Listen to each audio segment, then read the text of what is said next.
നമസ്കാരം. 2023 സാംസ്കാരിക പരിപാടിയിലേക്ക് ഏവർക്കും സ്വാഗതം. ഇസ്രായേലിൻ്റെ രാജാവായ ദാവീദ് ബൈബിൾ പഴയ നിയമത്തിലെ ഏറ്റവും തിളക്കമാർന്ന ഒരു കഥാപാത്രമാണ്. ആട്ടിടയനായി ജീവിതം തുടങ്ങിയ അദ്ദേഹം കരുത്തനായ ഗോലിയാത്തിനെ വധിച്ച ഇസ്രായേലിൻ്റെ അധിപനായി. തന്നെ അങ്ങേയറ്റം ആരാധിക്കുകയും തനിക്ക് വേണ്ടി പടപൊരുതുകയും ചെയ്യുന്ന സേനാനായകൻ ഊറിയാവിൻ്റെ ഭാര്യയെ അദ്ദേഹം ചതിയിലൂടെ സ്വന്തമാക്കി എന്നാണ് കഥ. എന്നാൽ സങ്കീർത്തനങ്ങളിലൂടെ ദൈവമഹത്വത്തെ പ്രകീർത്തിച്ച് മാനവജാതിയെ ഭക്തിയിലേക്ക് നയിച്ച ദാവീദ് അറിഞ്ഞുകൊണ്ട് അത്തരമൊരു പാപം ചെയ്യുമോ? ആ അന്വേഷണത്തിൻ്റെ ഫലമാണ് ഈ നാടകം. CJ തോമസിൻ്റെ ആ മനുഷ്യൻ നീ തന്നെ എന്ന പ്രശസ്ത നാടകത്തിൻ്റെ ആശയം ഉൾക്കൊണ്ടുകൊണ്ട് പള്ളിക്കൂടത്തിലെ നാടകാധ്യാപകനായ ശ്രീ ജോസ് കല്ലറയ്ക്കൽ രചനയും സംവിധാനവും നിർവഹിച്ച സ്വതന്ത്രാവിഷ്കാരമാണ് ദാവീദ്. ഞങ്ങൾ ആരംഭിക്കുന്നു. ദാവീദ്. ആട്ടവും പാട്ടും കൊട്ടും തുടികൊട്ടും 10 കമ്പിയിൽ ശ്രുതിമീട്ടും കിന്നരവും തപ്പും തകിലും തുടിയും താളമേളങ്ങളും ചേർന്നു പാടി പഴംപുരാണം ഓതുന്ന പാട്ടുകാർ ഞങ്ങൾ. നാട് ചുറ്റും നാടോടികൾ ഞങ്ങൾ. ഭൂഖണ്ഡങ്ങളും വൻകരകളും താണ്ടി രാജ്യവും ദേശവും താണ്ടി കോട്ട കൊത്തളങ്ങളിൽ പാട്ടിന്റെ മാറ്റിലി കൊണ്ട് പ്രേക്ഷകരെ പുളകം കൊള്ളിക്കുന്ന ഗായകരാണ് ഞങ്ങൾ. കഥയും കവിതയും കൊണ്ട് ആടിപ്പാടി തിമിർത്ത് നിങ്ങളെ രസിപ്പിക്കുന്നവർ ഞങ്ങൾ. എന്തോ ഇവിടെ ഒരു സംശയം. എന്താ? 10 കമ്പിയുള്ള കിന്നരം മീട്ടി ഒരു കീർത്തനം ആലപിക്കാൻ പറ്റുമോ എന്ന്. ഒന്നൊന്നും അല്ലെന്നേ, 1000 കീർത്തനം ആലപിക്കാം. കിന്നരം മീട്ടി സങ്കീർത്തനങ്ങൾ ആലപിച്ച് യഹോവയെ സ്തുതിച്ച് ദാവീദിനെ കുറിച്ച് കേട്ടിട്ടില്ലേ? അവര് കേട്ടില്ല. പൊന്മുളം തണ്ടിൽ ഗാനം മൂളി ആടുകളെ മേയ്ച്ചണ ദാവീദ് ഒടുവിൽ ഇസ്രായേൽ ജനത്തിന്റെ രാജാവായി അഭിഷിക്തനായ കഥ പറഞ്ഞുകൊണ്ട് കീർത്തനങ്ങൾ ആലപിക്കും. അപ്പോൾ ആസ്വാദനം കൂടുതൽ മികച്ചതാകും. എങ്കിൽ വരൂ, മഹാനായ ആ ദാവീദിന്റെ കഥ കേൾക്കാം. ഇസ്രായേലിന് പണ്ടൊരു കരുത്തനായ ശത്രു ഉണ്ടായിരുന്നു, ഗോലിയത്ത്. കണ്ണിൽ ചോരയില്ലാതെ ജനങ്ങളുടെ സ്വൈര്യ ജീവിതം തകർത്ത് പീഡകൻ. അവധ്യനും അജയനുമെന്ന് ഘോഷിച്ച് അവനെ വീഴ്ത്തിയത് ദാവീദ് തൊടുത്ത ഒരു കവണക്കല്ലായിരുന്നു. അങ്ങനെ ഗായകനായ ഇടയ ചെറുക്കൻ ഇസ്രായേലിന്റെ രാജാവായി അധിപനായി. ബഹുലമായ യുദ്ധകഥ നിങ്ങൾക്കറിയണ്ടേ? വരൂ, നമുക്ക് ദാവീദിന്റെ കൊട്ടാരത്തിലേക്ക് പോകാം. അതാ അങ്ങോട്ട് നോക്കൂ, കൊട്ടാരം അലങ്കൃതമാണ്. വിശിഷ്ടാതിഥികളാരെങ്കിലും എത്തിയിട്ടുണ്ടാവണം. അപ്പോൾ ഇന്ന് വിരുന്ന് സൽക്കാരം ഉറപ്പ്. സമയം കളയാനില്ല, നമുക്ക് വേഗം അവിടേക്ക് പോകാം.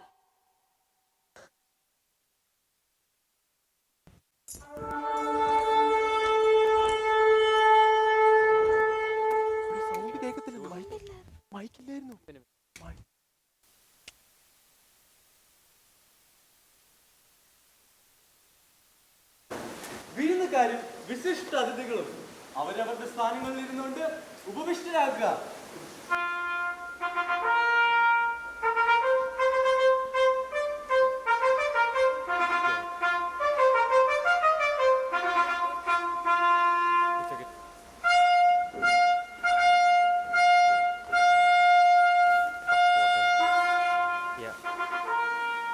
നമുക്കേറ്റവും പ്രിയങ്കരായ സഹോദരി സഹോദരങ്ങളെ, നാം ഇന്ന് അതീവ സന്തുഷ്ടനാണ്.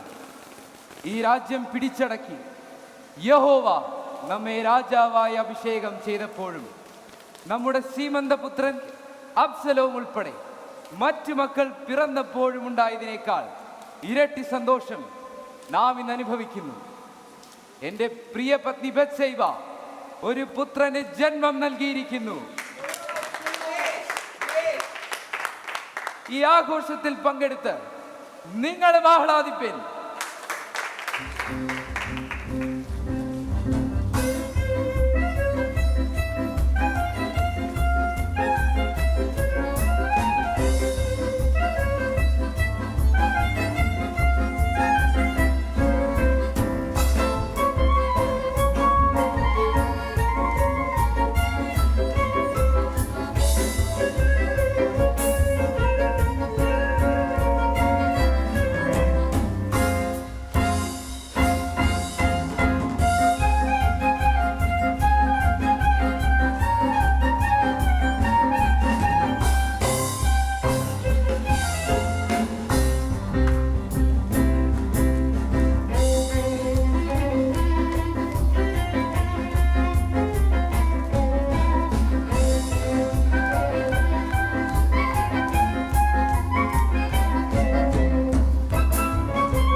നാഥാൻ പ്രവാചകനോ?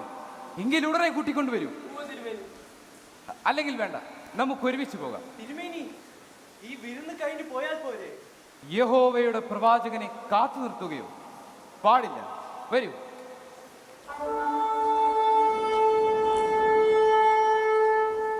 യഹോവയുടെ പ്രവാചകന് സ്വാഗതം. യഹോവയുടെ നാമം വാഴ്ത്തപ്പെടട്ടെ.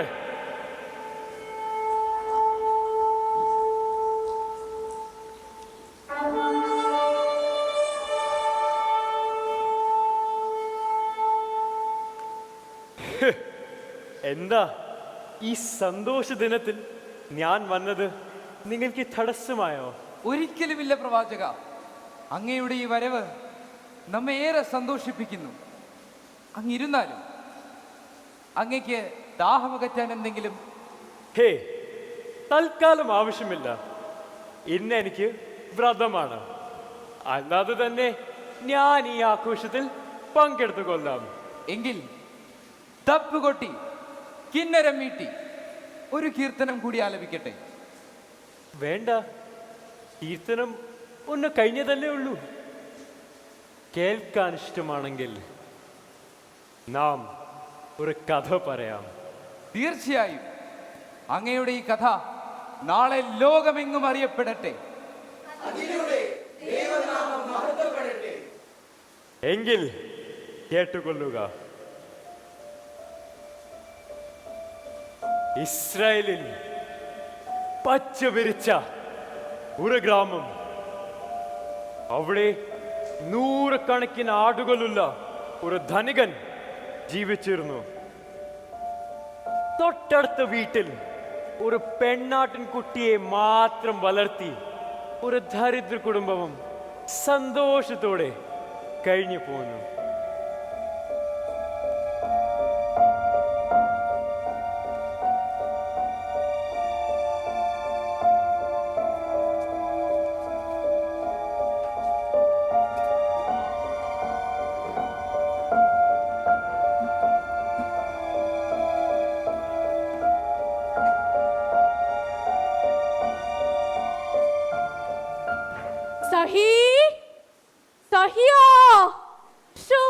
ഇവളത് എവിടെയാ? ആഹാ, നീ ഇവിടെ ഉണ്ടായിരുന്നോ? നിന്നെ ഞാൻ എവിടെയെല്ലാം തപ്പിയെന്നറിയാവോ? ദേ, അപ്പനിപ്പോ ചന്തയ്ക്ക് പോകാൻ പോവാ. അതുകൊണ്ട് നേരെ വരുന്നതിന് മുമ്പ് വീട്ടിലെത്തണം. നീങ്ങ വന്നേ. ആഹാ, എന്റെ പെൺമക്കൾ രണ്ടും വന്നെത്തിയല്ലോ. പോയി ഇത്തിരി വെള്ളം കുടിക്കും. ഞാൻ ചന്തയിൽ പോയിട്ട് വരാം. ശരിയപ്പാ, വാ.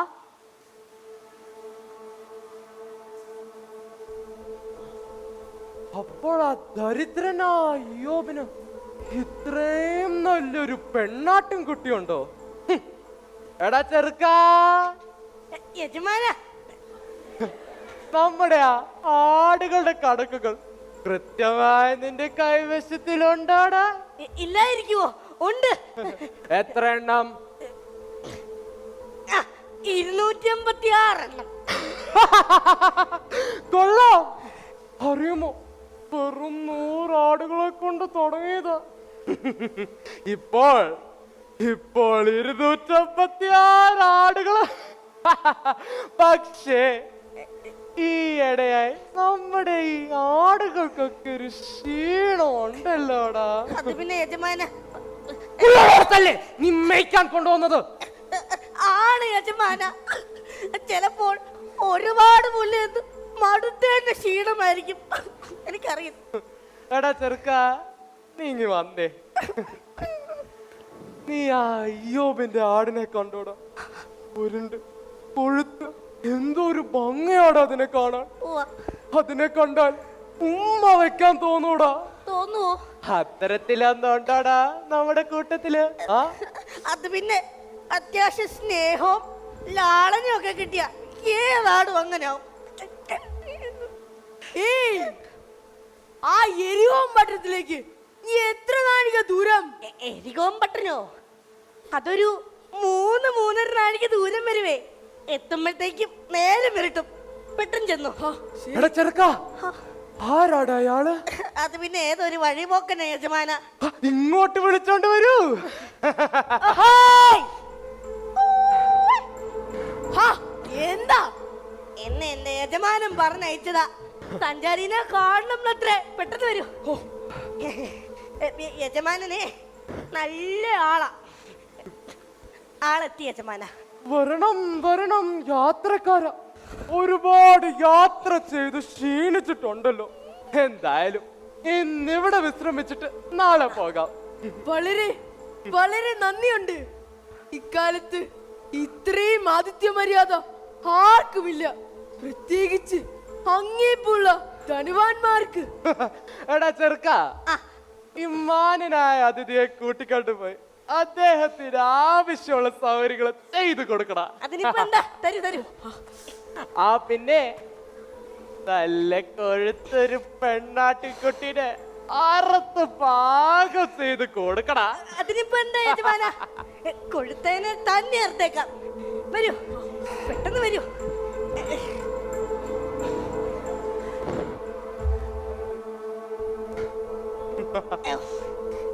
യജമാന, ആ നമ്മുടെ ഒരു 6 മാസം തികഞ്ഞൊരു പെണ്ണാട്ടിൻകുട്ടിയുണ്ട്. ഉണ്ട്.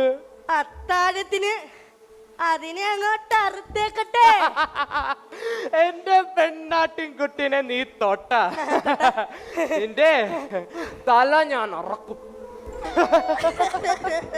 പോയ അയ്യോബിന് വിളിച്ചോണ്ട് വാടാ.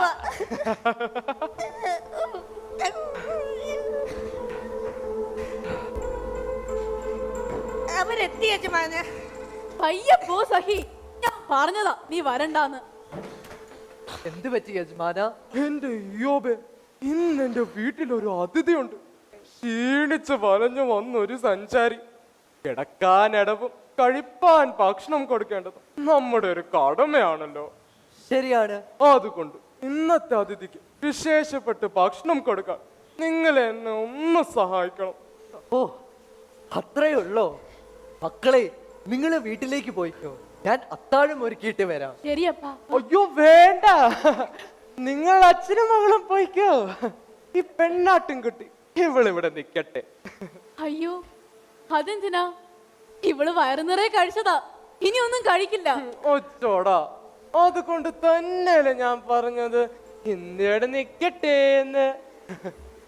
ഇന്നത്തെ അതിഥിയുടെ ഭക്ഷണം ഇവളാണ്.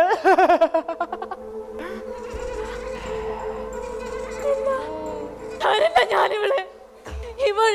ഇവളെന്റെ കൂട്ടുകാരിയാ, എന്റെ ജീവനാ. സഹ്യാ. യജമാന, അമ്മയില്ലാത്ത എന്റെ കുട്ടിക്ക് ഒരു കൂടുപെരുപ്പിനെ പോലെയാ ഈ പെണ്ണാട്. അങ്ങേക്ക് ഒരുപാട് ആടുകളില്ലേ? ഉണ്ട്. അതിലൊന്നിനെ അറുത്തൂട്. എടാ അയ്യോബേ, അതിഥിക്ക് വേണ്ടി സഹോദരനോട് അപ്പം ചോദിച്ചാൽ കയ്യില് വെച്ച് കൊണ്ട് കൊടുക്കാതിരിക്കുന്നത് ദൈവം എന്താണെന്ന് അറിയുന്നില്ലേടാ. എടാ ചെറുക്ക, യജമാന, ഈ പെണ്ണാട്ടിക്കുട്ടിനെ കൊണ്ട് അറുത്ത് പാകം ചെയ്ത് കൊടുക്കടാ. അരുത്, അരുത്.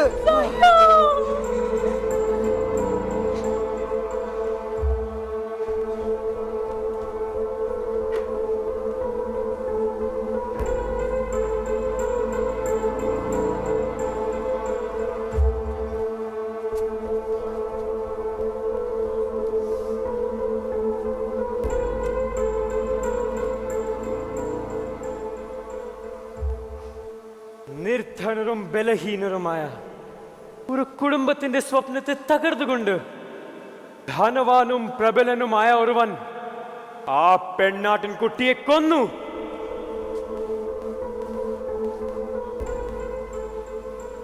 ആരാണ് ആരാണ് ആ ധനവാൻ? പറയൂ പ്രവാചക, ഇത് യഥാർത്ഥത്തിൽ സംഭവിച്ചതോ? ഇത് സംഭവിച്ചത് തന്നെ. പക്ഷേ ആട്ടിൻകുട്ടിയാണ്, എപ്പോൾ വേണമെങ്കിലും അറുക്കപ്പെടാം. ഇല്ല, ഈ ദാവീദിന്റെ ഭരണകാലത്ത് തെറ്റാരുടെ ഭാഗത്തു നിന്നായാലും അത് മനുഷ്യരോടോ മൃഗങ്ങളോടോ ആയിക്കൊള്ളട്ടെ, നികൃഷ്ടമായ പ്രവൃത്തിക്ക് തക്ക ശിക്ഷ തന്നെ കൊടുത്തിരിക്കും. പ്രവാചക, പറയൂ, ആ ധനവാൻ ആരാണ്? എന്താണ് ഇത്ര ധൃതി? ഇത്ര വലിയ ആഘോഷത്തിന്റെ ഇടയിൽ പെട്ടെന്നൊരു ശിക്ഷാവിധി അത് വേണ്ട മഹാരാജൻ. എത്ര വലിയ ആഘോഷമാണെങ്കിലും ഈ ദാവീദിന് നീതി നിർവഹണത്തിൽ വീഴ്ച പറ്റുകയില്ല. ഇനിയും അതാരാണെന്ന് പറയുന്നില്ല എങ്കിൽ അങ്ങും ആ ധനവാന്റെ പങ്കാളിയാണെന്ന് ഞാൻ നിരൂപിക്കും. എങ്കിൽ കേട്ടുകൊള്ളുക. ആ ധനവാൻ നീ തന്നെ.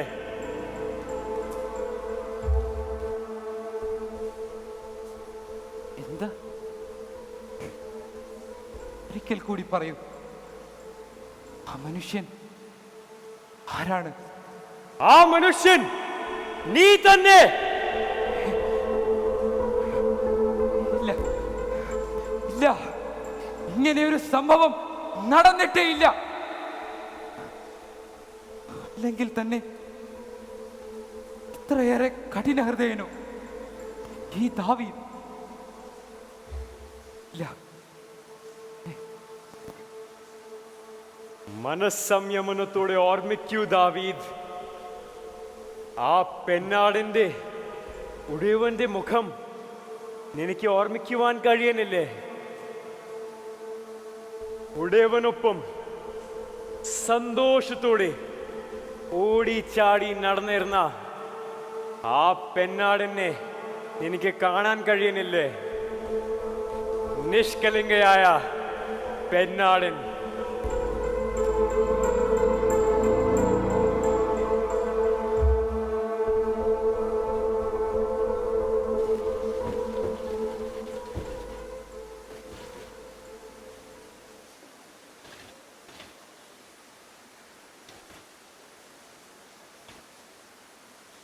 ബത്ശേബ, ബത്ശേബ. റാഹേലേ, ബത്ശേബ, എത്ര നേരായി നോക്കി നിൽക്കുന്നു? അന്നെ എന്തിയേ? ഉണ്ടെന്നേ, വരുന്ന വഴിക്ക് ഈ തുണികളെല്ലാം തട്ടി താഴെ ഇട്ടു ഈ കുട്ടി. ഇങ്ങോട്ട് താ. പിന്നെ തുടങ്ങി. ബത്ശേബ, ഇങ്ങോട്ട് താ, ഇങ്ങോട്ട്. കല്യാണം കഴിഞ്ഞ കുട്ടിയാ. കുട്ടികൾ ഇതുവരെ മാറിയിട്ടില്ലെന്നേ. അന്ന, മിക്കവാറും ദിവസങ്ങളിൽ ഈ കുളക്കരയിൽ അലക്കി കുളിക്കാൻ വരുന്നവരല്ലേ നമ്മൾ.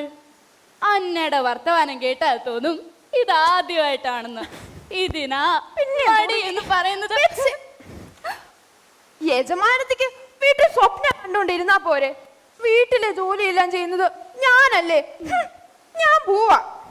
അന്ന, നീ അല്ലേ എന്റെ മുടി ചെയ്ത് തരാന്ന് പറഞ്ഞത്? അല്ലെങ്കിലും ഞാൻ വേണമല്ലോ എല്ലാത്തിനും. വാ.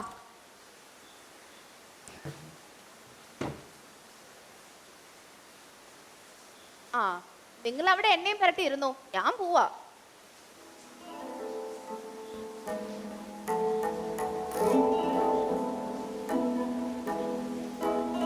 ദേ അന്ന, നീ കേൾക്കുന്നില്ലേ? കൊട്ടാരത്തിന്ന് കിന്നരത്തിന്റെ ശബ്ദം.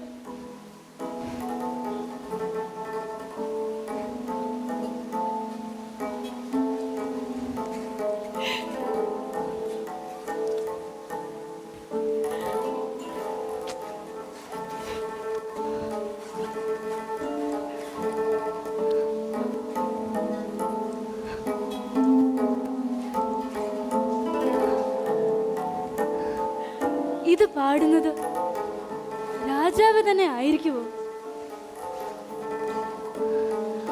ആയിരിക്കും. ഇത്ര മധുരമായി അദ്ദേഹത്തിനല്ലാതെ മറ്റാർക്കാ വായിക്കാൻ സാധിക്കുക? നിങ്ങൾ വാ അന്ന, റാഹേലേ, വാ.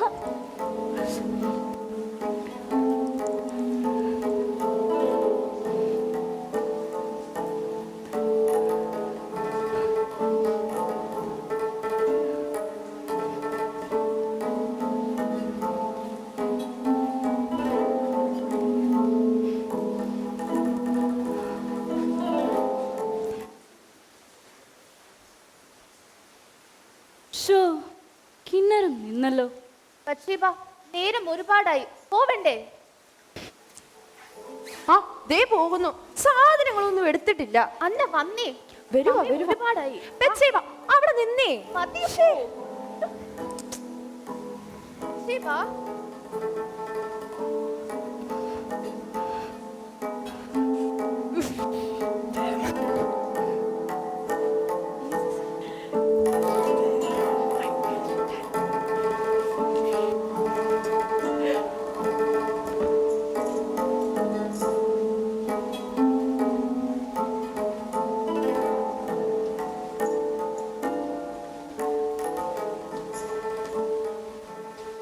എത്ര നയനാനന്ദകരമായ കാഴ്ച കൂട്ടരെ കൂട്ടരെ.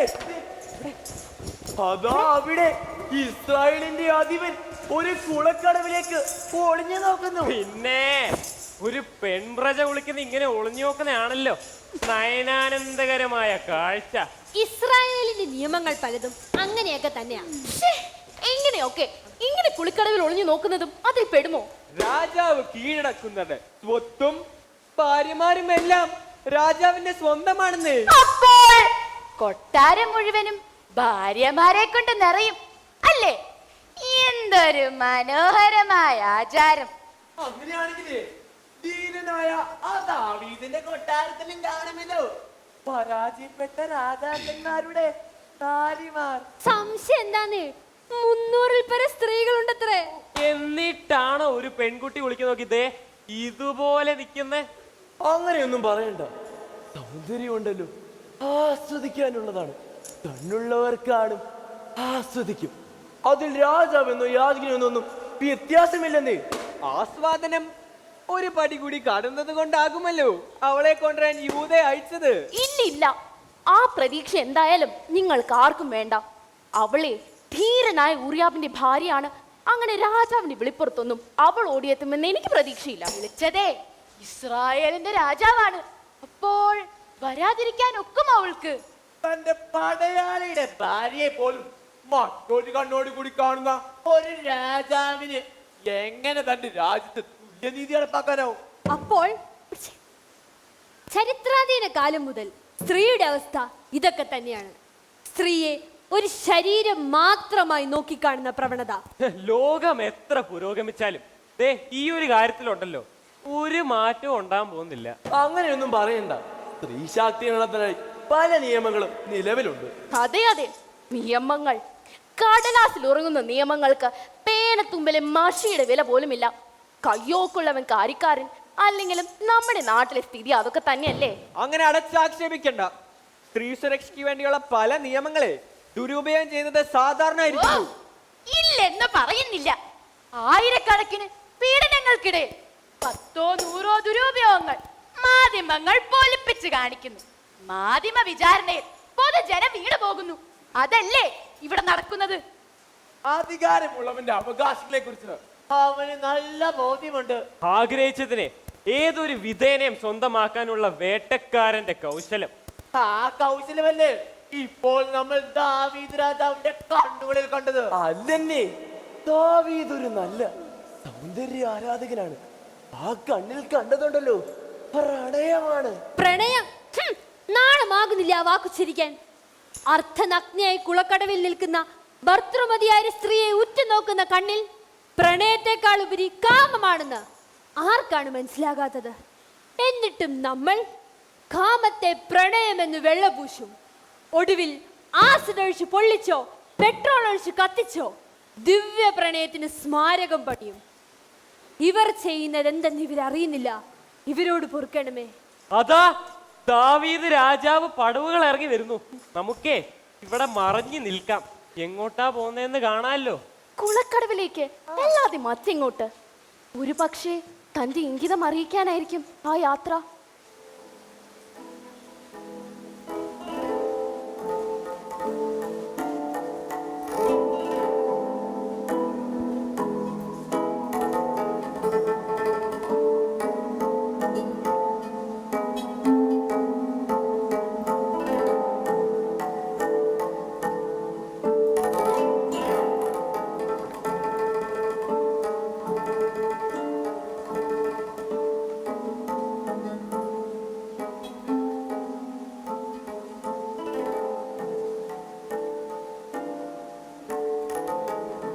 അന്ന, നീ ആ തുണികളൊക്കെ കഴുകി വിരിച്ചിട്ട് വന്നാൽ മതി, ഞാൻ പോവാ.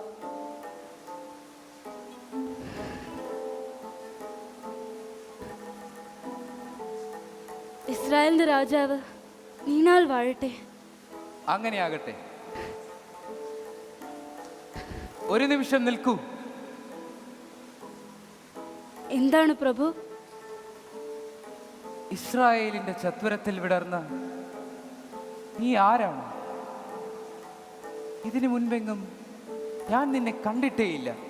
പ്രഭു, എന്റെ പേര് ബത്ശേബ.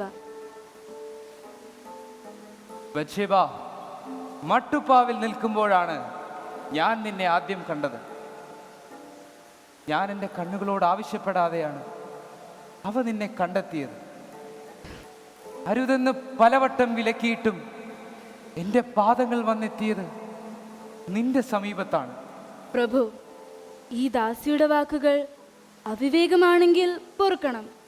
പക്ഷേ രാജാവിന്റെ ആജ്ഞ സ്വന്തം കണ്ണുകളും പാദങ്ങളും അനുസരിക്കുന്നില്ല എന്ന് പറഞ്ഞാൽ വിരോധാഭാസം തന്നെ. അങ്ങനെ ഒരു അർത്ഥമുണ്ടോ? എങ്കിൽ ഞാൻ എൻ്റെ മനസ്സിൻ്റെ അറകളിൽ നിന്നെ പൂട്ടിവെക്കുന്നില്ല. അവ എത്രയും പെട്ടെന്ന് സ്വതന്ത്രമാക്കുന്നതാണ് എൻ്റെ ഹൃദയത്തിന് നല്ലതെന്ന് തോന്നുന്നു. അങ്ങ് എന്താണ് പറയുന്നത്? എനിക്ക് മനസ്സിലാകുന്നില്ല. ബത്ശേബ, ഈ ദാവീദിന്റെ പ്രഥമ പത്നിയായി നീ എന്നും എന്നോടൊപ്പം ഉണ്ടാവണമെന്ന് ഞാൻ ആഗ്രഹിക്കുന്നു. പ്രഭു, അരുത്. നൈമിഷികമായ വികാരങ്ങൾക്ക് അങ്ങ് അടിമപ്പെടരുത്. നോക്കൂ, അങ്ങയുടെ ആഗമനം പ്രതീക്ഷിച്ച് കൊട്ടാരത്തിൽ എത്രയോ പത്നിമാരുണ്ട്. അങ്ങ് അവിടേക്ക് ചെല്ലുക. ഈ ദാസിയെ വെറുതെ വിടുക. ശരിയാണ്. 300-ലേറെ ഭാര്യമാർ ഈ ദാവീദിന്റെ അന്തഃപുരത്തിലുണ്ടെന്ന് ലോകർ പറയുമ്പോൾ സത്യം എന്താണെന്ന് നീയെങ്കിലും ഒന്ന് തിരിച്ചറിയണം ബത്ശേബ. നാടുകൾ കീഴടക്കി ഉടയവനെ വധിക്കുമ്പോൾ അവരുടെ ഭാര്യമാരെ കൊട്ടാരത്തിൽ സംരക്ഷിക്കുന്നതാണ് രാജധർമ്മം. അവരെയൊക്കെ ഭാര്യമാരാക്കുന്ന നിരവധി രാജാക്കന്മാരുണ്ടാകാം. പക്ഷേ ഈ ദാവീദ് അങ്ങനെയല്ല. ഞാൻ സ്നേഹിക്കുന്ന, എന്നെ സ്നേഹിക്കുന്ന ഭാര്യയും മക്കളും എനിക്കില്ല എന്ന സത്യം നീ തിരിച്ചറിയണം ബത്ശേബ. പ്രഭു, എന്റെ മനസ്സിൽ അങ്ങയോടുള്ള സ്നേഹവും ബഹുമാനവും പറഞ്ഞറിയിക്കാനാവാത്തതാണ്. പക്ഷേ അങ്ങ് ഇസ്രായേലിന്റെ രാജാവാണ്. ഞാൻ വെറും ഒരു പ്രജയും. അങ്ങ് എന്റെ മുമ്പിൽ സ്നേഹം യാചിച്ച് ചെറുതാകുന്നത് എനിക്ക് സഹിക്കാനാവുന്നില്ല. പ്രണയം ഒരുവനെ ചെറുതാക്കുന്നുവെങ്കിൽ ഞാനൊരു മണൽത്തരിയോളം ചെറുതാവട്ടെ. പ്രഭു, അങ്ങ് ഇസ്രായേലിന്റെ രാജാവാണ്. നമ്മൾ തമ്മിലുള്ള അന്തരം അളക്കാനാവാത്തതാണെന്ന് അങ്ങ് എന്തേ മനസ്സിലാക്കുന്നില്ല? എന്നെ സ്നേഹിക്കുന്നതിന് തടസ്സം ഈ കിരീടമാണെങ്കിൽ അത് ഉപേക്ഷിക്കാൻ ഞാൻ തയ്യാറാണ് ബത്ശേബ. നീ എന്നോടൊപ്പം ഉണ്ടെങ്കിൽ ഞാൻ എന്തിനും തയ്യാറാണ്. അങ്ങ് ഒരുപാട് സ്വപ്നം കാണുന്നു. ഒന്നോർക്കുക, നമ്മൾ രണ്ടുപേരും സ്വതന്ത്രരോ ഏകാകികളോ അല്ല. ദാവീദ് ഏകാകിയാണ് ബത്ശേബ. ജനക്കൂട്ടത്തിന് നടുവിലെ ഏകാകി. ഒരു പറ്റം ദുരാഗ്രഹികളായ സ്ത്രീകൾ, സ്തുതിപാഠകരായ അന്തേവാസികൾ, മനസ്സിൽ കുടിലത വെച്ച് പുലർത്തുന്ന സേവകർ, ചുറ്റും ശത്രുക്കൾ മാത്രം. അങ്ങനെ ഒരിറ്റ് സ്നേഹം പോലും ലഭിക്കാത്ത ഏകാകിയാണ് ഞാൻ. പക്ഷേ ഇന്നു ഞാൻ എൻ്റെ ഏകാന്തതയ്ക്ക് ഭംഗം വരുത്തുകയാണ്. പാരതന്ത്ര്യത്തിന്റെ ചങ്ങല പൊട്ടിച്ചുകൊണ്ട് ഞാൻ സ്വതന്ത്രനാകുകയാണ്. എന്നോടൊരല്പം സ്നേഹം കാണിച്ചുകൂടെ? പ്രഭു, ഞാൻ അങ്ങയെ സ്നേഹിക്കുന്നു. എന്റെ രാജ്യത്തിന്റെ ധീരനായ രാജാവേ, ഞാൻ അങ്ങയെ സ്നേഹിക്കുന്നു. പക്ഷേ അതൊരിക്കലും ഒരു ഭാര്യയുടേതാകുകയില്ല. ഒരു എളിയ പ്രജ എന്ന നിലയിൽ മാത്രം. എങ്കിൽ പറയൂ ബത്ശേബ, എന്നെ സ്നേഹിക്കുന്നതിന് തടസ്സം എന്താണെന്ന് നീ തുറന്നു പറയൂ. ഞാനൊരു ഭാര്യയാണ്. എന്നോട് പൊറുക്കുക.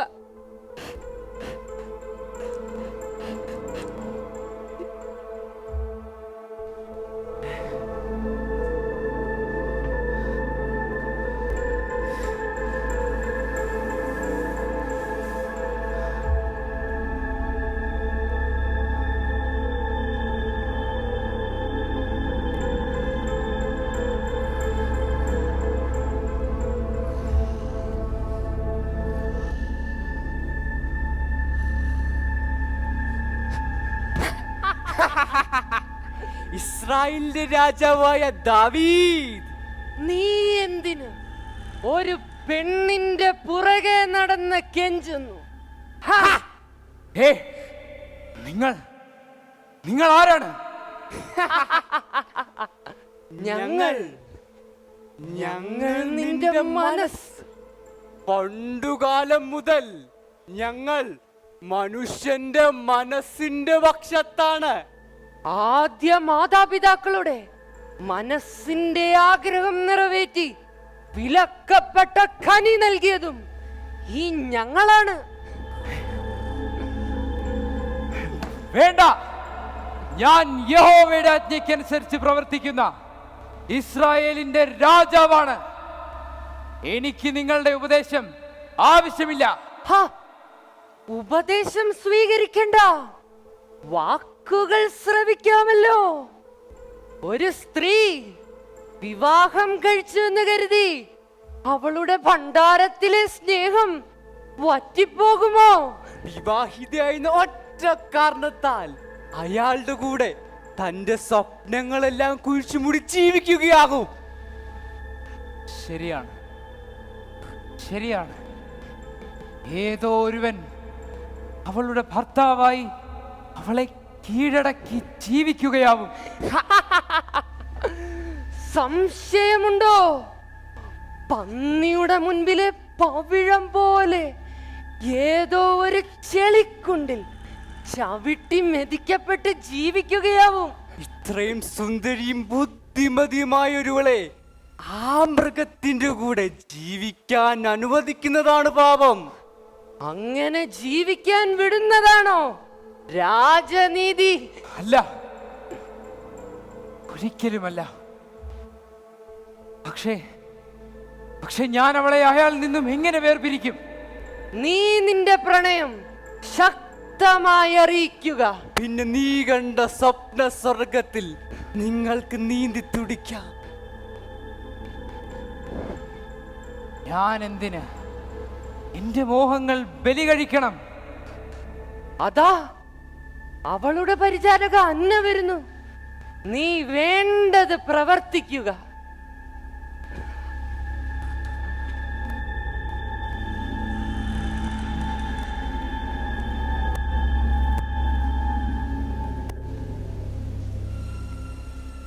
നാം നിന്നെ പ്രതീക്ഷിച്ചു നിൽക്കുകയായിരുന്നു.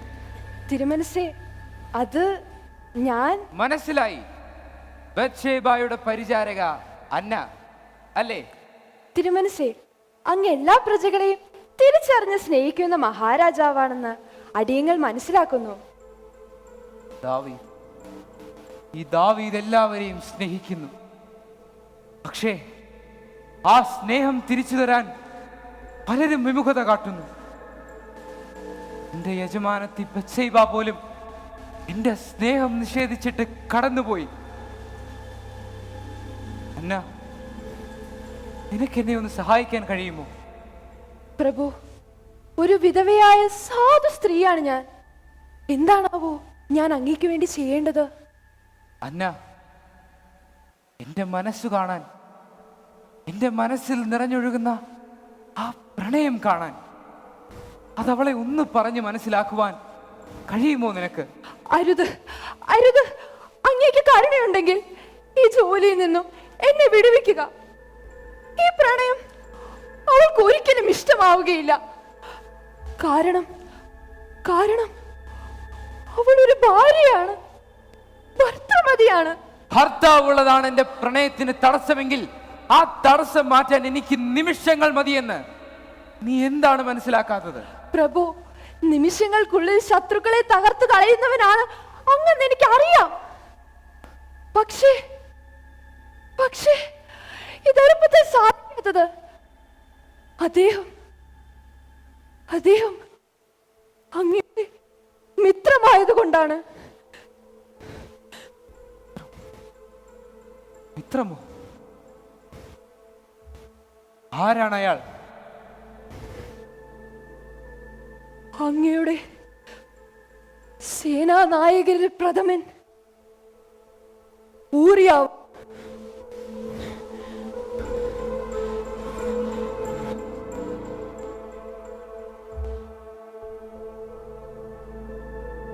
മനസ്സേ, നിന്റെ കയ്യിൽ എന്റെ മനസാക്ഷി തോറ്റുപോകുന്നുവല്ലോ. ഹൂറിയ, സ്നേഹം കൊണ്ട് സ്വർഗം തീർത്ത നീ ഇന്നെനിക്ക് നരകം നൽകിയിരിക്കുന്നു.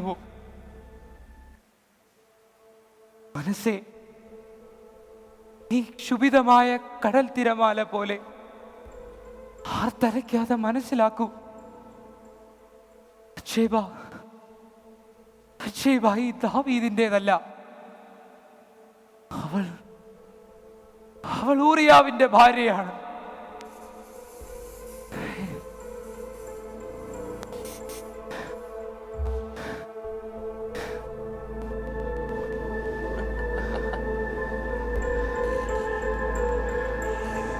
ദാവീദ്, നിനക്കൽപ്പം ദാഹജലം കുടിക്കുവാൻ തോന്നുന്നുണ്ടോ?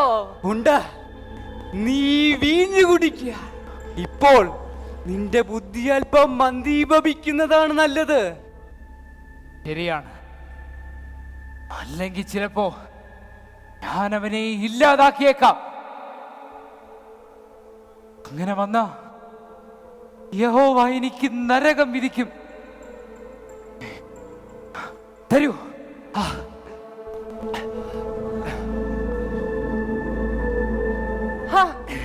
നീ മണ്ടത്തരം ചിന്തിക്കാതെ ദാവീദ്, ബത്ശേബ നിന്റേതല്ലാതാകുമ്പോഴാണ് നിനക്ക് നരകം ലഭിക്കുക. ഈ ജീവിതകാലം മുഴുവൻ നിന്നെ ഇരുട്ടിലാക്കുന്ന നിരാശയുടെ നരകം. അറിയാം. പക്ഷേ ഊറിയാവ് എനിക്ക് വേണ്ടി രബ്ബയിൽ യുദ്ധം ചെയ്യുകയാണ്. അവനെ ഞാൻ എങ്ങനെ ഇല്ലാതാക്കും? ഊറിയാവിനെ എന്തിനില്ലാതാക്കണം? അല്ലാതെ തന്നെ അവൾ നിന്റെ കാൽ കീഴിൽ വരുന്ന പദ്ധതി ഞങ്ങൾ പറഞ്ഞു തരാം. ഇത് മുഴുവൻ കുടിക്കുക.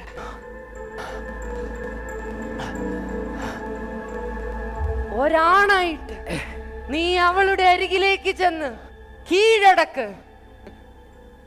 ഞാൻ എന്തിന് ഒരു പെണ്ണിന്റെ പുറകെ നടന്ന് യാചിക്കണം?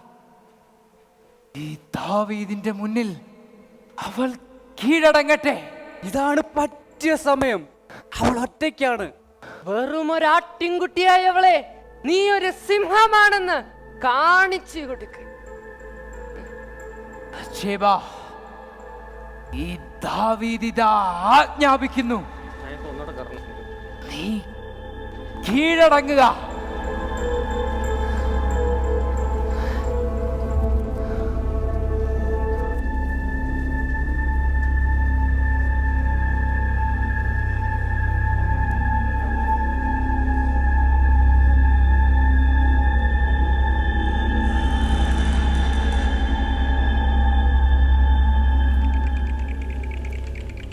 എത്ര?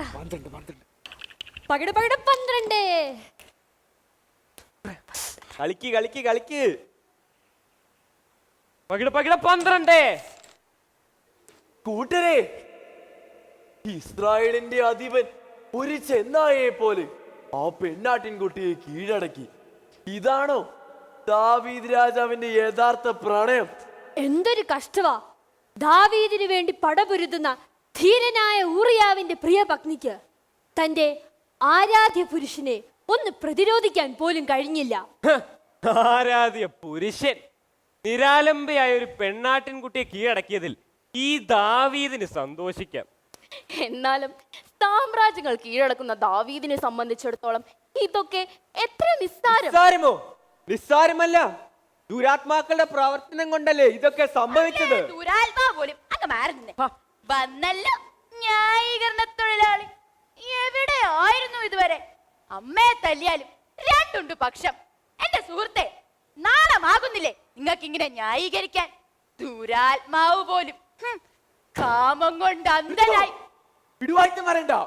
അല്ലെങ്കിൽ തന്നെ ആ ദാവീദ് ചെയ്തിൽ എന്താണ് തെറ്റ്? ഊരിയാവ് രാജാവിന്റെ പടയാളി മാത്രം. രാജാവിന്റെ നിർദ്ദേശങ്ങൾ അനുസരിക്കുന്നവൻ. അവന്റെ ഭാര്യയെ രാജ്ഞിയുടെ പദവിയിലേക്ക് കൈ പിടിച്ചുയർത്തുന്ന ആ രാജാവിന് മനസ്സുണ്ടല്ലോ. അത് നിങ്ങൾ കാണാതെ പോകരുത്. അപ്പോൾ രാജാവിനെ വിശ്വസിച്ച് രാജാവിന് വേണ്ടി മരിക്കാൻ നിൽക്കുന്ന ഊറിയാവിന്റെ കാര്യമോ? അവൻ തിരികെ വരുമ്പോൾ ഭാര്യയെ അന്വേഷിക്കില്ലേ? അവന്റെ അഭാവത്തിൽ പരിരക്ഷിക്കേണ്ടത് സ്വന്തം ഭാര്യയെ രാജാവ് തന്നെ കൈവശപ്പെടുത്തിയാലോ? അല്ലെങ്കിലും പുരുഷാധിപത്യ സമൂഹത്തിൽ സ്ത്രീകൾക്ക് എന്ത് സ്വാതന്ത്ര്യമാണുള്ളത്?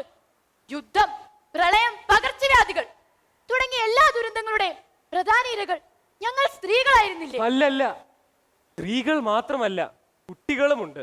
വല്ല സംശയം ഉണ്ടെങ്കിൽ നിങ്ങൾ ചരിത്രം പരിശോധിക്കണം. ഒരു സംശയവുമില്ല. എന്നാൽ അത് മനസ്സിലാക്കാൻ ചരിത്രത്തിലോട്ടൊന്നും പോകണ്ട. സമകാലിക ഇസ്രായേലിലോട്ട് ഒന്ന് കണ്ണോടിച്ചാൽ മതി. അതെ, യുദ്ധം, ആയുധങ്ങളുടെ നിലയ്ക്കാത്ത ശബ്ദം, ചോര ചീന്തുന്ന തെരുവുകൾ, പിടഞ്ഞു വീഴുന്ന മനുഷ്യൻ, ഛേദനയേറ്റ ശരീരങ്ങൾ, തകർന്നു വീണ കെട്ടിടങ്ങൾ. ഒന്ന് ചെവി ഓർത്താൽ കേൾക്കാം. ജീവശ്വാസത്തിനായി പിടയുന്ന കുഞ്ഞുങ്ങളുടെ കരച്ചിൽ, കുട്ടികളെ തേടുന്ന അമ്മമാരുടെ നെഞ്ചു പൊട്ടുന്ന നിലവിളികൾ, വിധവകളുടെ വിലാപങ്ങൾ. ഇതിനൊക്കെ പുറമെ ഹൃദയം തകർക്കുന്ന മറ്റൊരു കാഴ്ചയുണ്ട്. മാനഭംഗത്തിനിരയായ സ്ത്രീകളുടെയും പെൺകുട്ടികളുടെയും യുദ്ധം യുദ്ധം എന്താണ് നമുക്ക് സമ്മാനിച്ചത്? ദുഃഖങ്ങളും ദുരന്തങ്ങളും പകർച്ചവ്യാധികളും മാത്രം. യുദ്ധം കൊണ്ട് ഒരു ജനതയും ഒരു കാലത്തും ഒന്നും നേടിയിട്ടില്ല. അതാണ് സത്യം. യുദ്ധം അത് നമുക്ക് നിർത്തിക്കൂടെ? ഇസ്രായേലിലെ ഭരണാധികാരികളെ, നിങ്ങൾ തിരിച്ചറിയുക, യുദ്ധം യുദ്ധം ഒന്നിനും ഒരു പരിഹാരമല്ല.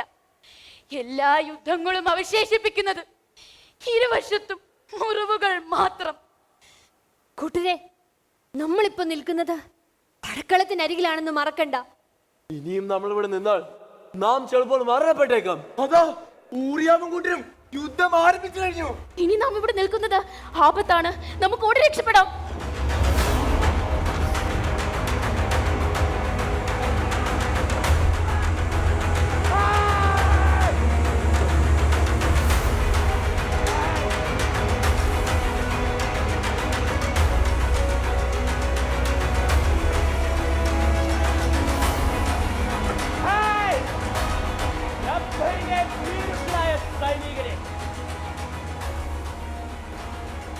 ഓർത്തുകൊള്ളൂ, ഇത് ഇസ്രായേലിന്റെ സൈന്യം, ഈ ഊറിയാവ് നയിക്കുന്ന സൈന്യം.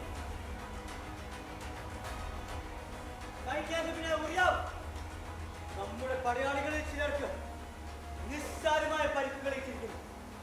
അവരെ നാളത്തെ പടനീക്കത്തിന് ഉപയോഗിക്കണമോ? വേണ്ട, പൂർണ്ണ ആരോഗ്യവാന്മാരില്ലാത്ത ആരും ഈ ഊറിയാവിന്റെ സംഘത്തിലുണ്ടാവാൻ പാടില്ല. അവർക്ക് വേണ്ട ശുശ്രൂഷകൾ ചെയ്യുക.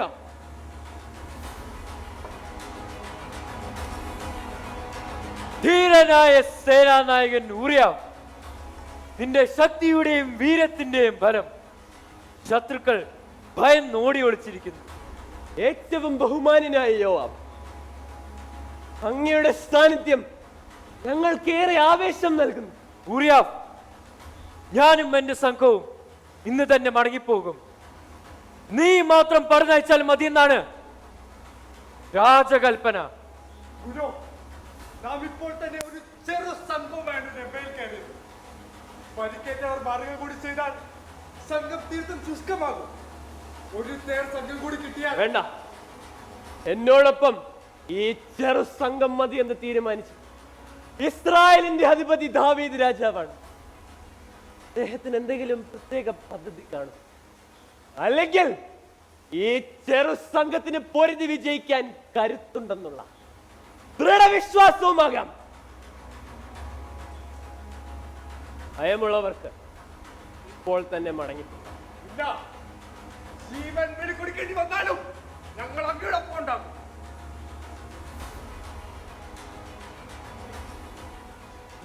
ഊറിയാവ്, രബ്ബയിലെ സൈന്യം തൽക്കാലം പിന്മാറിയെങ്കിലും പൂർവാധികം ശക്തിയോടെ തിരിച്ചു വരാനുള്ള സാധ്യതയുണ്ട്. കരുതിയിരിക്കുക. പ്രതിബന്ധങ്ങൾ എന്തായാലും ഈ രബ്ബ കീഴടക്കിയിട്ട് ഊറിയാവിനൊരു മടക്കയാത്രയുള്ളൂ. ഊറിയാവ്, ഇസ്രായേലിന്റെ സൈന്യമായി ഒരുമിച്ച് പോരാടിയവരാണ് നമ്മൾ. പക്ഷേ ദാവീദ് രാജാവ് തന്നയച്ച ഈ കത്ത് എത്ര വായിച്ചിട്ടും ദുരൂഹതകൾ നീങ്ങുന്നില്ല. ഈ കത്ത് എനിക്ക് വേണ്ടി മാത്രമുള്ളതാണെങ്കിലും ചിലപ്പോൾ നീ ഈ കത്ത് വായിച്ചാൽ യുദ്ധത്തിന് ഉചിതമായ തീരുമാനമെടുക്കാൻ കഴിഞ്ഞേക്കും. അങ്ങെന്താണ് ഈ പറയുന്നത്? അങ്ങയുടെ കത്ത് ഞാൻ വായിക്കാനോ? രാജകൽപ്പന പാലിക്കുവാൻ നാം ഓരോരുത്തരും ബാധ്യസ്ഥരാണ്. അങ്ങയുടെ സ്ഥാനത്ത് മറ്റാരെങ്കിലും ആയിരുന്നു ഇത് പറയരുതെങ്കിൽ ആ നാവ് ഞാൻ അരിഞ്ഞെടുത്തേനെ. നന്ദി മിത്രമേ, കൽപ്പന ലംഘിക്കാതിരിക്കാൻ സഹായിച്ചതിന് നന്ദി. യഹോവ അനുവദിച്ചെങ്കിൽ നമുക്ക് വീണ്ടും കാണാം.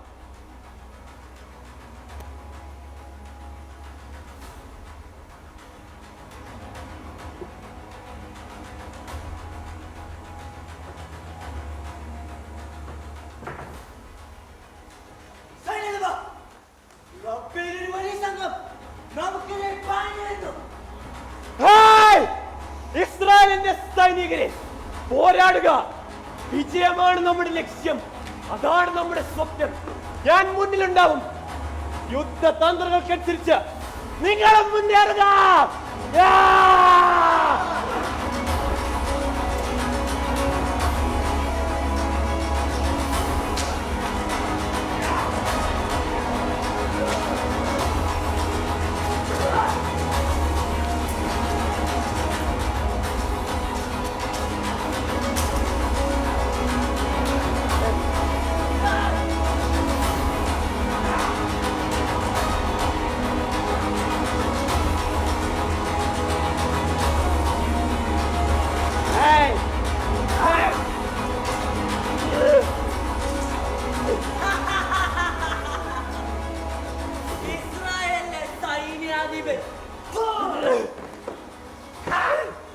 ആടുകളെ മേയിച്ചു നടന്ന കിടയച്ചക്കൻ ദാവീദിന്റെ ശക്തി കേന്ദ്രം.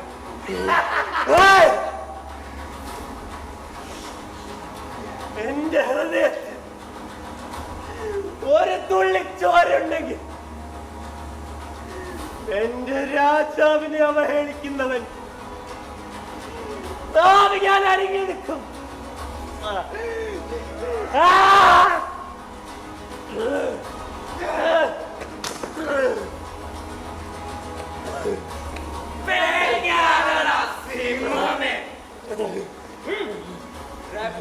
സൈന്യത്തിന് ശക്തിയില്ലാന്ന് കരുതിയോ നീ?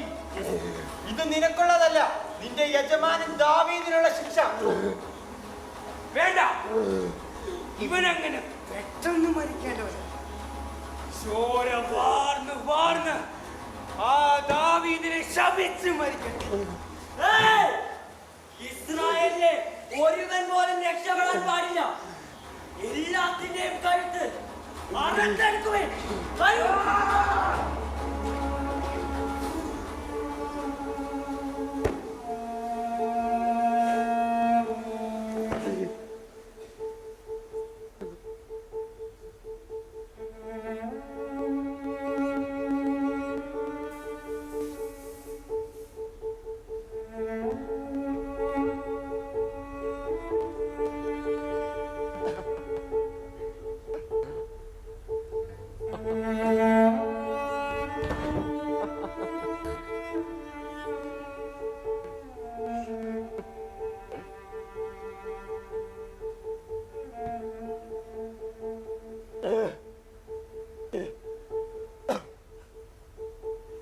ആരാണ്?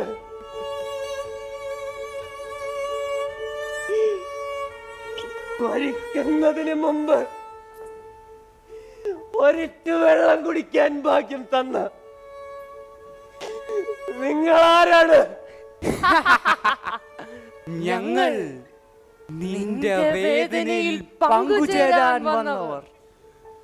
ദുഃഖിക്കുന്നവരുടെ ഇടയിലേക്ക് കടന്നു ചെല്ലാനുള്ള കഴിവ് ഞങ്ങൾക്ക് അപാരമാണ്. നിന്റെ രാജാവ് ദാവീദിന്റെ അരികിലും ഞങ്ങൾ ചെന്നിരുന്നു. അദ്ദേഹവും ഞങ്ങളുടെ സേവനം വേണ്ടുവോളം ഉപയോഗിച്ചു. ദുഃഖമോ? എന്റെ യജമാനനും ദുഃഖമോ? ദുഃഖം സുഖങ്ങൾ കൂടിപ്പോയത് കൊണ്ടുള്ള ദുഃഖം, സത്യങ്ങൾ അറിഞ്ഞത് കൊണ്ടുള്ള ദുഃഖം. എന്ത് സത്യം? നിങ്ങൾ ആരാണ്? എന്തിനാണ് ഇവിടെ വന്നത്? മനുഷ്യന്റെ മിത്രമായ ഞങ്ങളെ ചിലർ പിശാചെന്ന് വിളിക്കും. എന്തിനാണ് വന്നതെന്ന് ചോദിച്ചാൽ നീ മരിക്കുന്നതിനു മുൻപ് ചില യാഥാർത്ഥ്യങ്ങൾ നിന്നെ അറിയിക്കുവാനാണ്. മനസ്സിലായി. ഹൃദയത്തിലെ ചോര വറ്റി വരണ്ട് മരുഭൂമി പോലെയായവനെ നോക്കി പൊട്ടിച്ചിരിക്കാൻ കഴിയുന്ന മിത്രം ചിരിക്കാതിരിക്കുന്നതെങ്ങനെ? നിന്നെ പോലൊരു വിഡ്ഢിയെ നോക്കി പൊട്ടിച്ചിരിക്കാതിരിക്കുന്നതെങ്ങനെ? സത്യങ്ങൾ അറിയുമ്പോൾ നീയും പൊട്ടിച്ചിരിക്കും, ഞെട്ടിത്തരിക്കും. ചിരിക്കാൻ കഴിഞ്ഞാൽ നിനക്ക് നിന്റെ മരണം ആസ്വദിക്കാം. അല്ലെങ്കിലും ഊറിയാവ് തന്റെ മരണം ഒരാഘോഷമാക്കും.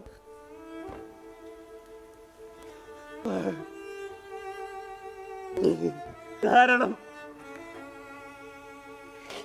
ഞാൻ മരിക്കുന്നത്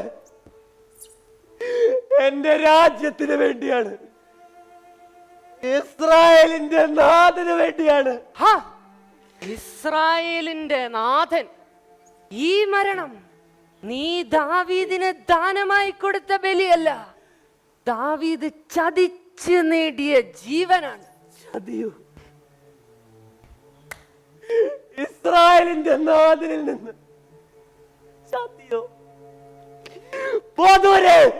ആ ചതിയുടെ കഥ അറിയുമ്പോൾ നീ രാജാവിന്റെ മുഖത്ത് കാർത്തുപ്പും. നിന്റെ ശാപവാക്കുകളാൽ അയാൾ കരിഞ്ഞ് ചാമ്പലാകും. കിംവദന്തികൾക്ക് ചെവി കൊടുക്കുന്നവനല്ല ഊറിയാവ്. സത്യം തിരിച്ചറിഞ്ഞ് പ്രതികരിക്കുന്ന ഒരു സൈന്യാധിപനാണ് ഞാൻ. വേണ്ട, ഞങ്ങളുടെ വാക്കുകൾ കേൾക്കണ്ട. നിന്റെ മനസ്സിന്റെ ഉള്ളിലെ സ്നേഹത്തിന്റെ നെരിപ്പോടിൽ ജ്വലിച്ച് നിൽക്കുന്ന നിന്റെ ഭാര്യയുണ്ടല്ലോ, ബത്ശേബ, അവൾ പറഞ്ഞാലോ?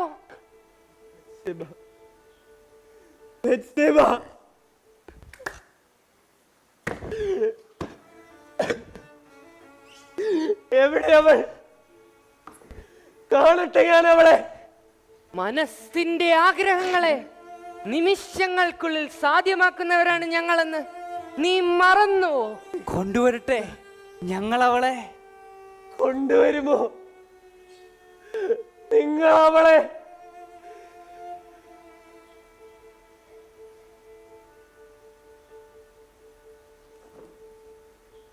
അല്ലെങ്കിൽ വേണ്ട, എന്റെ മരണം അവൾ കാണാതിരിക്കട്ടെ. നിന്റെ ജീവിതത്തിൽ നടന്ന ദുരൂഹതകൾ നീക്കണ്ടേ? സത്യമറിഞ്ഞൊരാണിനെ പോലെ പ്രതികരിക്കണ്ടേ? അതാ അവൾ, നിന്റെ പ്രിയ പത്നി ബത്ശേബ.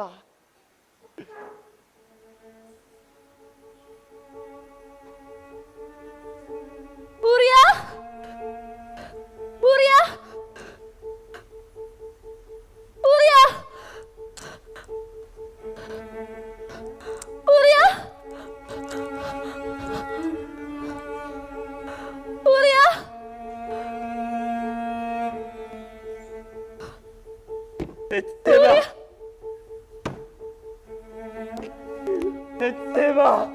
ഊറിയ, ഊറിയ,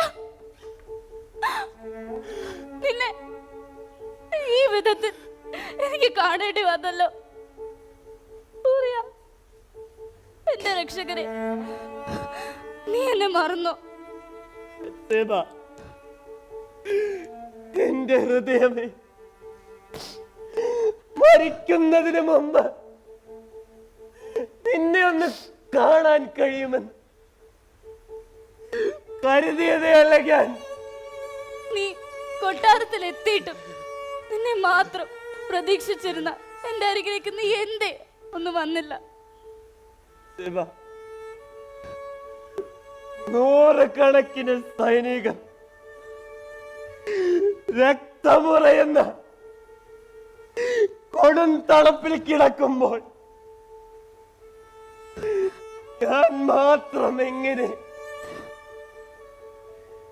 നിന്റെ ഹൃദയ ചൂടിൽ കിടന്നുറങ്ങും? അല്ലെങ്കിലും നിനക്കെന്നും ഇസ്രായേലിന്റെ വിസ്തൃതി കൂട്ടുന്നതിലായിരുന്നു ശ്രദ്ധ. യഥാർത്ഥത്തിൽ നീ ഇസ്രായേലിന്റെ സേനാനായകനായിരുന്നില്ല, ഒരടിമയായിരുന്നു. അതെ, മഹോന്നതനായ ദാവീദിന്റെ അടിമയാകുന്നത് ഊറിയാവിന് അഭിമാനമേ ഉള്ളൂ. ദാവീദിന്റെ അടിമ എങ്കിൽ അടിമേ, എനിക്കൊരു കാര്യം പറയാനുണ്ട്. ഞാൻ ഗർഭിണിയാണ്.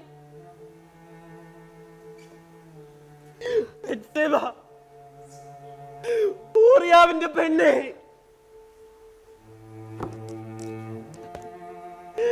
ഈ സന്തോഷ വാർത്തയ്ക്ക് ഞാൻ എന്താണ് നിനക്ക് പകരം സമ്മാനം നൽകേണ്ടത്? കേൾക്കൂ, ഊറിയാവിന് ഒരു അവകാശം ഉണ്ടാകാൻ പോകുന്നു. ഞാനൊരു അപ്പനാകാൻ പോകുന്നു. നിർത്ത്, നിന്റെ ഈ മതിമറന്ന കൂവൽ. ഒരു വർഷത്തിലേറെ പടകുടീരത്തിൽ തമ്പടിച്ച് കിടക്കുന്ന നീ ഓർക്കണം നിന്റെ ഭാര്യ എങ്ങനെ ഗർഭിണിയായെന്ന്.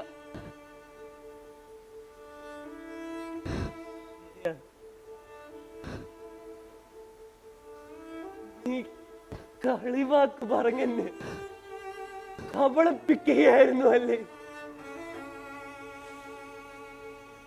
അല്ലെങ്കിലും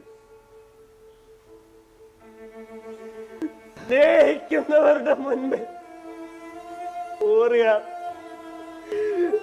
എന്നും ഫലനാണ്. എങ്കിൽ ദുർബലനായ ഊറിയ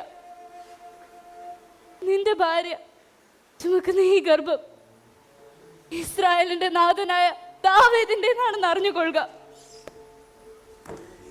കഴിഞ്ഞ മാസം എന്റെ അരികിലേക്ക് നിന്നെ നിർബന്ധിച്ച് പറഞ്ഞയക്കാൻ ശ്രമിച്ചത് ഇതിന്റെ പിതൃത്വം നിന്നിൽ ഏൽപ്പിക്കാൻ വേണ്ടിയായിരുന്നു. പക്ഷെ നീ വന്നില്ല. ഒടുവിൽ ഒരു വലിയ സൈന്യത്തിന് മുമ്പിലേക്ക് നിന്നെ എറിഞ്ഞു കൊടുത്ത് കൊല്ലാൻ ശ്രമിച്ചതും ആ ബുദ്ധി തന്നെ. ഇസ്രായേലിന്റെ അധിപനെ ആക്ഷേപിക്കുന്നതാരായാലും എനിക്ക് സഹിക്കില്ല. ഞാൻ പറയുന്നത് സത്യമാണ്. അദ്ദേഹം എന്നെ ഏറെ മോഹിക്കുന്നു, അന്ധവാക്കാൻ ആഗ്രഹിക്കുന്നു. പക്ഷേ ഊറിയ, ഞാൻ നിന്നെ തീവ്രമായി സ്നേഹിക്കുന്നു.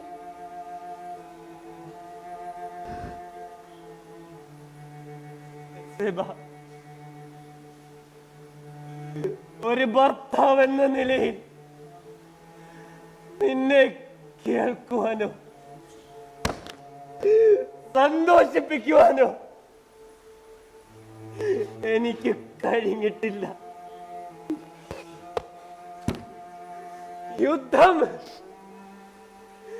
യുദ്ധമായിരുന്നു എനിക്കെന്നും ലഹരി. പക്ഷേ കഴിഞ്ഞതെല്ലാം തിരുത്തി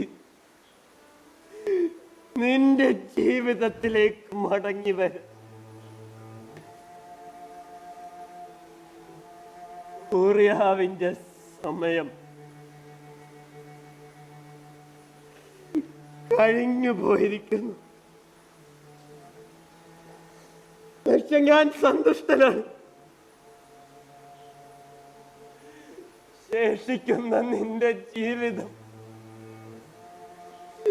ഇസ്രായേലിന്റെ നാഥനോടൊപ്പം സന്തോഷത്തോടെ പങ്കിടുക.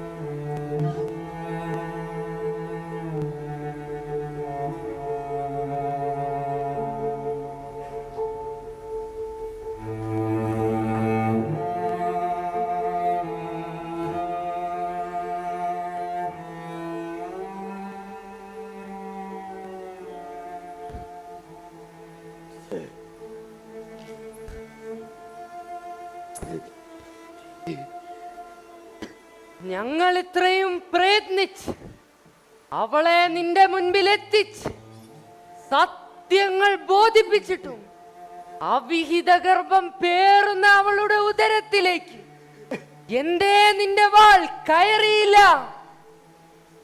ഉഗ്രശാപം ദാവീദിന്റെ മേൽ എന്തേ പതിച്ചില്ല?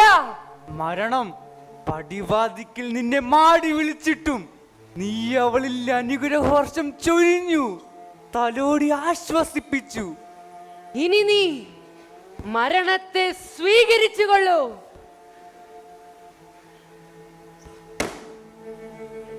എന്റെ മനസ്സിന്റെ കൂട്ടുകാരെ, നിങ്ങളല്ല, മനസാക്ഷിയുടെ കൂട്ടുകാരനായ യഹോവയാണ് ഇവിടെ വിജയിക്കേണ്ടത്. എങ്കിലേ ഊറിയാവെന്ന ഈ മനുഷ്യന് തലമുറകൾ ഓർക്കുകയുള്ളൂ. എന്റെ മരണം അനിവാര്യമാണ്.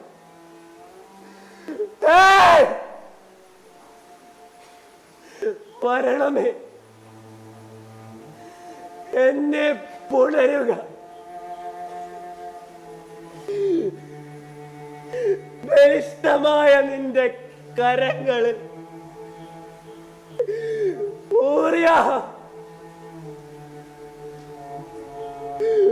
ഉറങ്ങട്ടെ.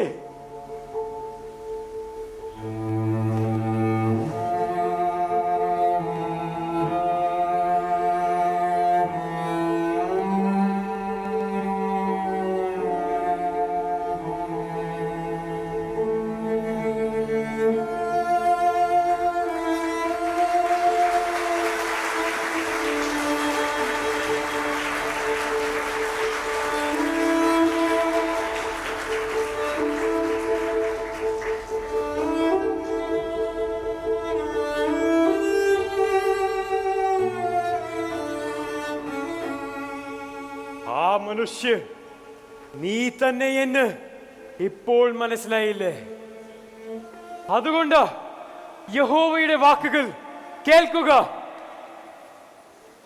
ദാവീദ്, നിന്നെ ഞാൻ ഗോലിയാത്തിന്റെ കൈകളിൽ നിന്നും വിടുവിച്ചു. ഇസ്രായേൽ രാജ്യവും സുഖങ്ങളും തന്നു. പക്ഷേ നീ കൽപ്പന ലംഘിച്ച് മാർഗം വിട്ട് നടന്നു.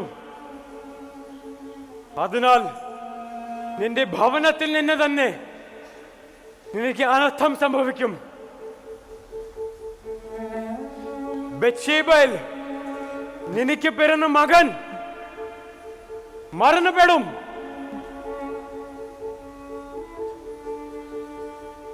ഞാൻ ചിന്തിച്ചതും പ്രവർത്തിച്ചതും ഉയരങ്ങൾ കീഴടക്കുവാൻ വേണ്ടിയായിരുന്നുവെങ്കിൽ ഞാനിതാ ഇന്നൊരു അഗാധ ഗർത്തത്തിലേക്ക് കണ്ടുപോയിരിക്കുന്നു. യഹോവേ, എന്നോട് കരുണ തോന്നണമേ.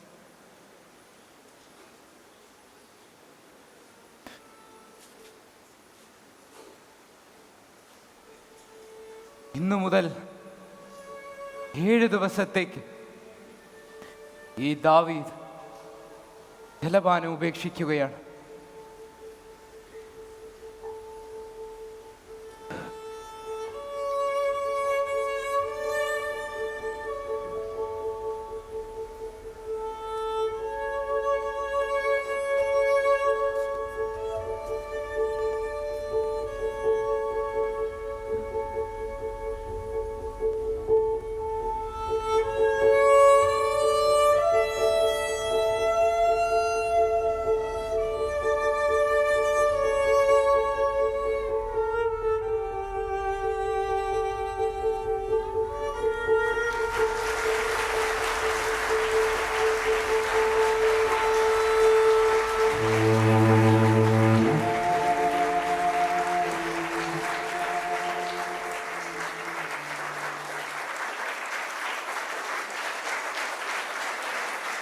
ഈ നാടകത്തിൻ്റെ അരങ്ങിലും അണിയറയിലും പ്രവർത്തിച്ചവരെ നമുക്കൊന്ന് പരിചയപ്പെടാം.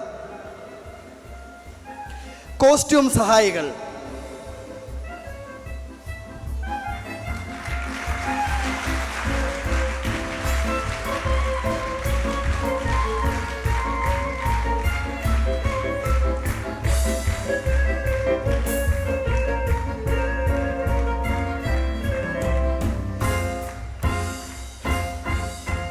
പടയാളികൾ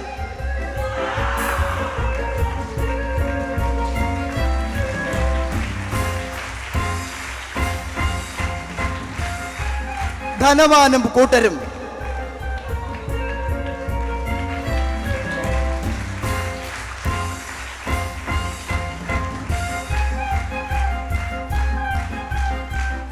അന്നയും ബത്ശേബയുടെ തോഴിയും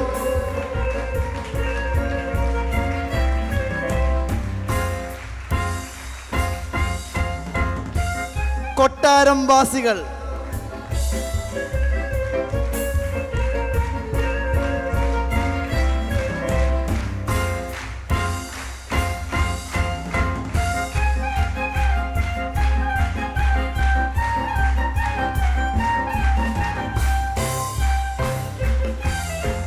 കോറസ്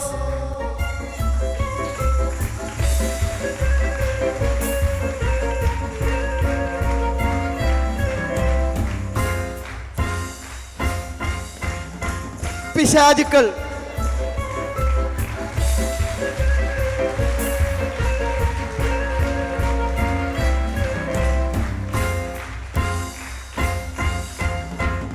നാഥാൻ പ്രവാചകൻ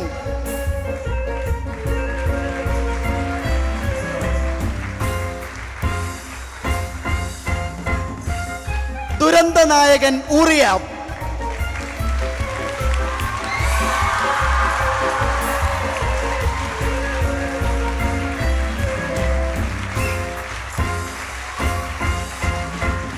ബത്ശേബ